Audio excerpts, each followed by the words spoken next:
Hey, Eric Sider here, and in this video I'm going to be preparing a new garden bed to be growing some food for primarily the chickens, but also for the humans.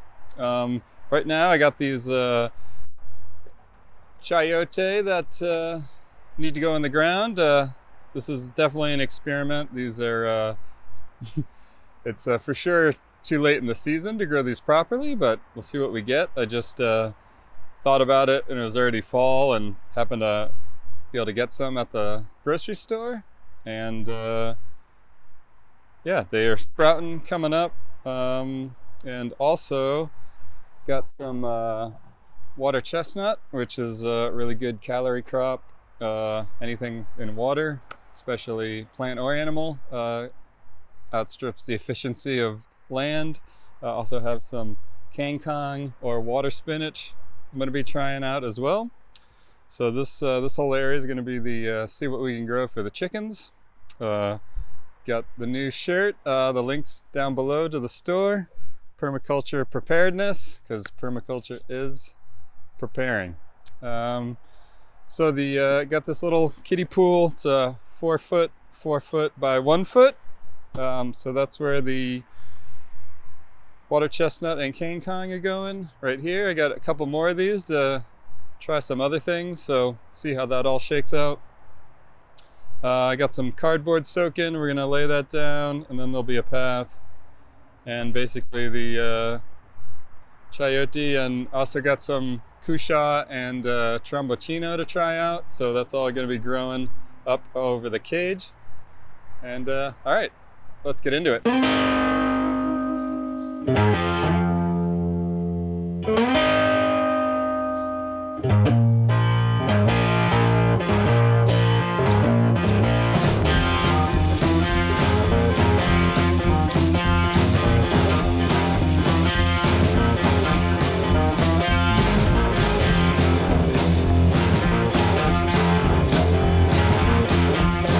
All right, so I'm gonna go ahead and plant the chayote. So I got 4 ready to go, and 2 I just bought as backup. And basically, there's not really a seed. The whole fruit or vegetable, whatever you want to call it, is basically the seed, and it sprouts out of the bottom here. So this seems to work well. Kind of a bit of a 45-degree angle with the bottom and some damp soil. I did try to let them sprout just in air like you'd do with potatoes, but they started rotting, as you can see here. And then once they got into soil, even though it looks like it's death, it's still germinated. You can see this one here. And so we're gonna go right here, and I don't really expect much because it's gonna start getting cooler, but hopefully there's enough warmth to, at very minimum, I'll get some vegetation growth, which either the chickens will eat or it'll go on the compost, and then they'll eat whatever the compost creates. So not a bad little experiment either way. All right, so we got our 4 chayote, also known as choco in some parts of the world, planted, and then there will be hopefully growing up this trellis and feeding the chickens and the compost.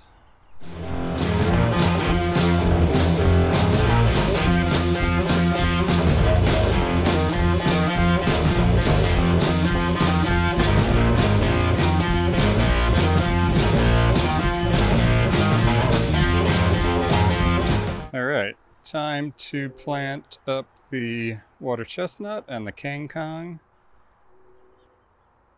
And basically in the little kiddie pool is just a mixture of soil and rocks. As you can see, there's no shortage of rocks all over this backyard. And at this point, after 10 or 12 years or so, there's a couple inches of soil that has built up in between the rocks on top of the weed mat. So at this point, it's just a big pain in the butt when it does actually rain, you just get a weed explosion, and trying to rake through these rocks is near impossible. So anyway, we'll use it to our advantage. And I got, well, technically 6 water chestnut, but 4 of them seem to be still alive. 2 look like they might be dead, so it's all right. As long as I get a few that take off, it'll be more than enough water chestnut to save for the next year. And then I got maybe a dozen or so of the King Kong. So, all right, let's see how we go.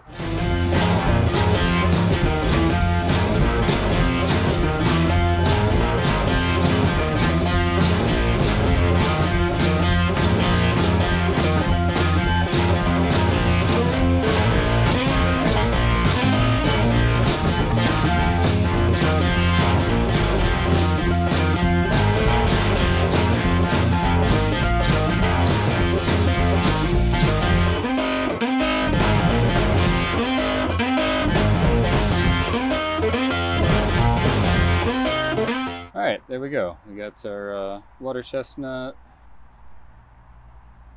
our King Kong, and should be looking a lot better in a few weeks' time. Now, these rocks are definitely not fun to deal with. They're actually a big pain in the butt, but have them in excess, so that's what I'm using here. Basically, they are really great for erosion control because they lock together, hence all the jagged little edges, but they're lightweight. I think they're just basically a cheapy landscape rock. Anyway, they'll serve the purpose here, and then this way I can keep the water level below the rocks. I don't have to worry about any mosquito issues or anything like that, and there's plenty of nutrients from the soil mix that was added in there, and if I need any extra nutrients, well, I got the chickens right there. So the water chestnut is a really good, fast-growing, efficient calorie crop, and the King Kong, or Ipomoea aquatica, is a supposed to be the fastest growing leaf crop in the world. It's really popular in Southeast Asia, and so it's definitely not the right time of the year for high production, but we'll see how we go. All right.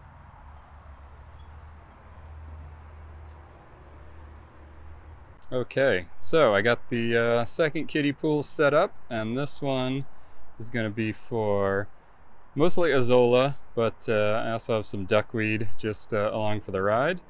Both floating water plants, and very high producers. More or less they will double in volume in about a week's time.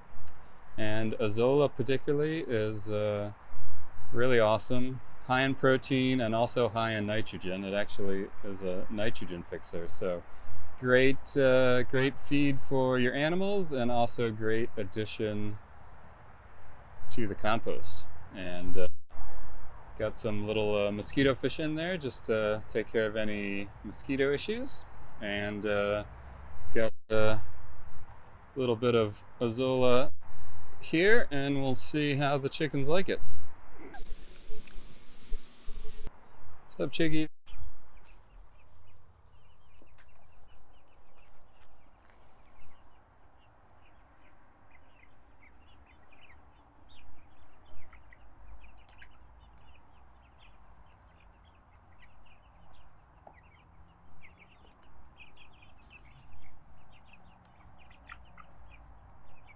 Okay, well, they seem to enjoy it quite well. They're definitely housing that, so pretty awesome little feature to add to your chicken systems. And if you're have ponds, or you have ponds nearby, usually it is in an overabundance. All right, so I just about finished planting the trombochinos, which are known as a very heavy producer and also a good storage squash. So this is gonna hopefully be the main food source for the chickens. This is and they'll grow right up the cage and take advantage of that space. Hopefully there's enough time in the season to get something going. I've definitely overstacked the numbers here and the density, but this ground is pretty rough, pretty hard compacted clay and rocky, so I had to basically treat it like you'd do planting trees. So dug a hole, filled it up with water, let it soak in, added a handful of hopefully some decent potting mix, as the compost is still about a week or so away from being ready. But I'm also trialing out these root pruning flats. These are by this company Root Maker, and these, see if you can see inside. Basically, they got little channels and holes to send the roots out, and once they hit the air, they'll stop growing and send more roots out. So the idea being it's a more robust, ready to hit the ground running root system. So we got our last one here. Let's see if we can get him out of there.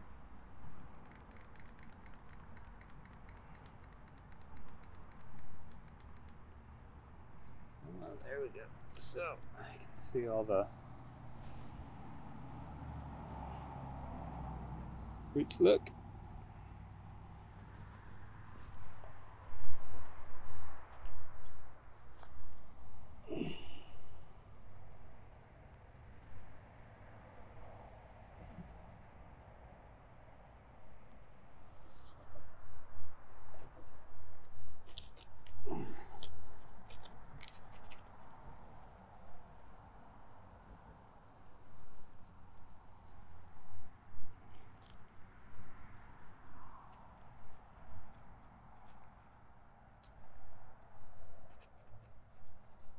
All right, and then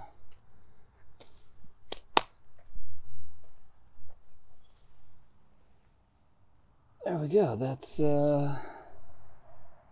14 trombochinos in a pretty small area. So see how that all goes. Cover this up with some chopped straw mulch, and then so with the other things I got in here, I got some cushaw squash, which is another heavy producer and long storage crop, and then a couple honey nut and a butternut. So those are more for the people. So, but the just a little tip, if you're not aware, squashes and pumpkins, they pretty much all cross-pollinate. So if you don't want mystery fruits, you need to plant the different varieties usually about 7 to 10 feet away from each other. But if you actually want to save seed and be certain that the seed is true, then they need to be something like 50 feet away. So depending on your space, that can be a bit of a challenge.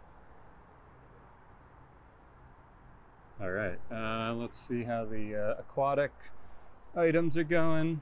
A little bit slow as far as the water chestnut. So I planted 6, and I think I might be just down to 2.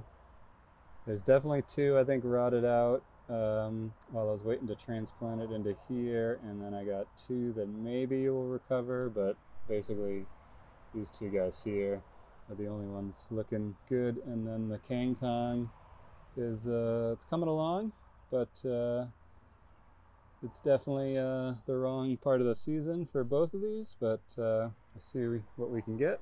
And then the azolla is definitely going well. I'm basically just going to wait till this thing is completely full. This is 4 by 4, so this is 16 square feet, and then I will harvest half, give that to the chickens, and then I'll see how long it takes to fill back in. It's supposed to be 3 to 7 days in optimum growing conditions, so it'll definitely be interesting. And then I got a couple water lilies, cold hardy water lilies in there just to propagate on as well. All right. Chicken garden. See the proximity. So all this is right next door. So efficiency and effectiveness hopefully is the name of the game. Okay, so the water chestnut and King Kong planting wasn't really doing much. I suspect it's really just too late in the year for them to get going. Days are probably just too short, so I went ahead and just added in some cattail and then filled in the water and got quite a surprise with just thousands of mosquito larvae came floating up, and apparently there was enough space in between the chunky rocks for mosquitoes to get to the water level and lay all these eggs, which I did not think was the case. And then also this weird larvae, you can see, also came floating up, which I suspect is something that was because the soil I used was what sifted out from the rocks that are going in the front yard, and it probably just something that was in there and was living above the water in between the rocks, and then they all came floating up. So I quickly got some mosquito fish from my other pond and added them in there. So they've been in there like half a day, and I've just been scooping out mosquito larvae and this other larvae, feeding to the chickens, which is great, but there's still quite a bit of mosquito larvae to do. So instead of this turning into a mosquito apocalypse, I'm gonna just keep scooping them out, and hopefully the fish will take care of the rest. Okay, and so cattails are really good edible for humans and your animals, high in carbohydrates. So that's part of what I'm exploring with the urban chicken tractor on steroids, is how much of their food can be grown on site. So obviously I don't expect 16 square feet of cattails to produce all their food, but it's just a good starting point, and then depending on how much can be produced here is easy enough to scale up. And so you could have several of these ponds or just one big pond, however makes sense. All right, there we go. Chickens have their gardens. See what production we get before the frosts and freeze set in. The azola's going strong. Got cattails now, and that'll have more azola as well. The water chestnut and the King Kong didn't really work out. It's just too late in the season for that. Hopefully the Trombocino will still produce something before it gets too cold, and the benefit of this bed is it's just downhill from the compost system here, so any runoff will go, so chickens will be self-fertilizing their own garden. As Bill says, everything gardens. Yeah, we'll see how much we can grow on site, and got the good spot to forage, so I think I should be able to get out of buying feed, hopefully. See, it's all an experiment. And as always, the bomb permaculture shirts in the shop, link will be below, as well as the all the supplies I use to put together the urban chicken system, if you're interested in checking any of that out. All right, thanks so much for watching, and I will see you next time.